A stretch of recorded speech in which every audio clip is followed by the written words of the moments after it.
हाय दोस्तों, मेरा नाम मोहित है। मैं ना थोड़ा सा हंसमुख मिजाज का हूँ, इसीलिए मेरे जल्दी दोस्त बन जाते हैं। मैं एक छोटी सी कंपनी में छोटा सा वर्कर हूँ, लेकिन अपनी मर्जी का बादशाह भी हूँ। तो यही मेरी लाइफ स्टाइल है।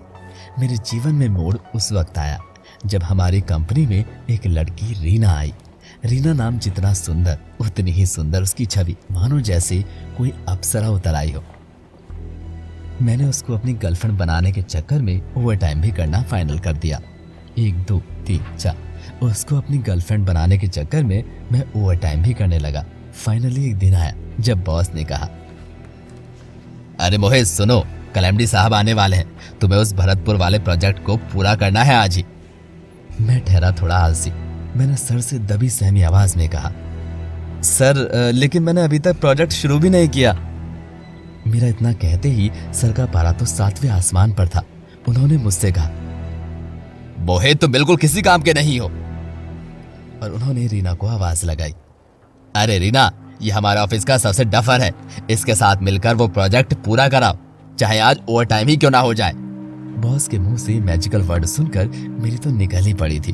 अब मेरे मन में रात का सीन चलने लगा और मैंने भी सर से कह दिया, ठीक है सर, मैं रीना के साथ मिलकर प्रोजेक्ट पूरा कर दूंगा। फिर क्या था, मैं तो सोचने लगा ये रात क्यों नहीं हो रही, कब मैं और रीना ऑफिस में अकेले रहेंगे। फाइनली रात हुई।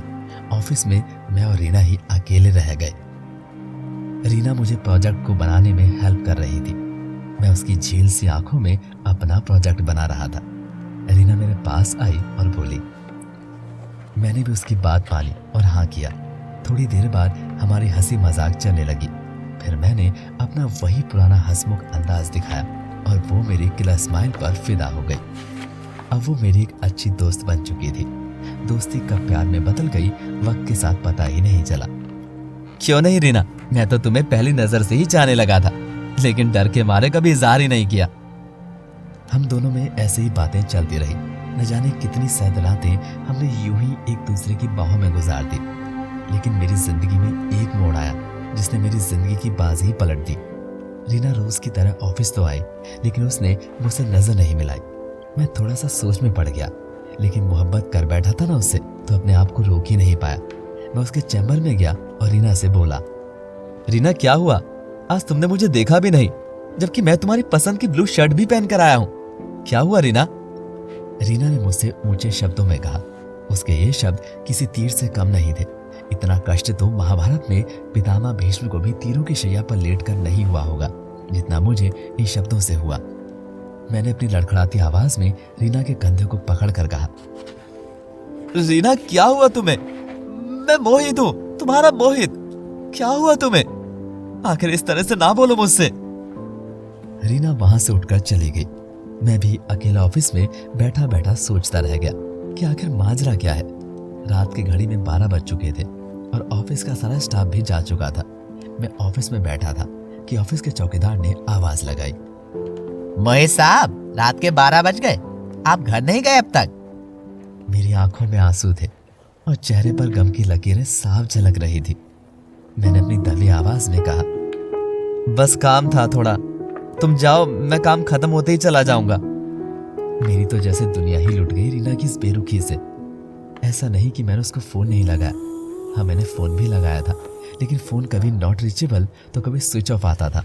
मैं परेशान सा होने लगा था।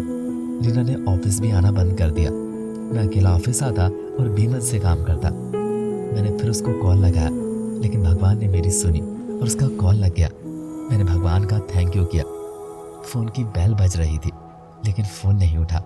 मैंने हार नहीं मानी और फिर कॉल लगाया, लेकिन इस बार वेटिंग में गया। मैं लगातार कॉल लगाता रहा, लेकिन सिर्फ वेटिंग। अब मैं समझ गया था कि माजरा क्या है। मैंने एक दिन उसका रास्ता रोका और उससे कहा, रीना आखिर क्या बात है, मुझे बताओ तो क्या हुआ, घर वाले कुछ कह रहे हैं क्या? रीना ने अपने बैग से एक कार्ड निकाला और मेरे हाथ पर रख दिया। वो कार्ड उसकी शादी का था।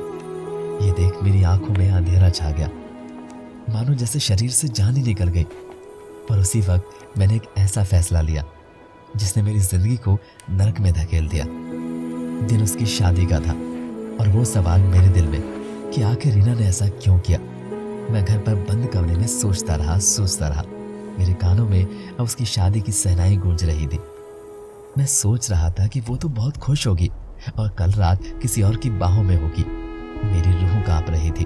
मैं सच कहूं उसे कोस भी रहा था कि लड़की जाति कितनी निर्दयी होती है, हम जैसों की कोई कदर ही नहीं। आखिर मैं क्या करता।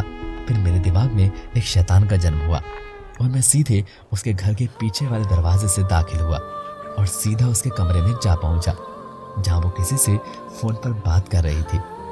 लाल जोड़े में थी मेरी रीना, लेकिन वो जोड़ा अब किसी और के लिए उसने पहना था। रीना ने मुझे देखा और कहा। मैं आशिक था, उसको बार बार पूछता रहा, आखिर क्या बात है, मुझे बताओ बात क्या है, लेकिन उसने जुबान न खोली। फिर मैंने अपनी जेब से छुरा निकाला और गुस्से में उसके शरीर के 10 टुकड़े कर दिए। मेरे अंदर बहुत क्रोध था। उसकी लाश देखकर शांत हुआ। मैंने अपने हाथों से उसकी जान ले ली। इतने में घर के कुछ लोग आ गए और उन्होंने मुझे पकड़कर पुलिस के हवाले कर दिया। पुलिस मुझे ले जा रही थी कि तभी रीना के पिता ने रोते हुए कहा, मोहित, ये क्या किया तुमने? बिना सच जाने तुमने इतनी बड़ी भूल कैसे कर दी मोहित?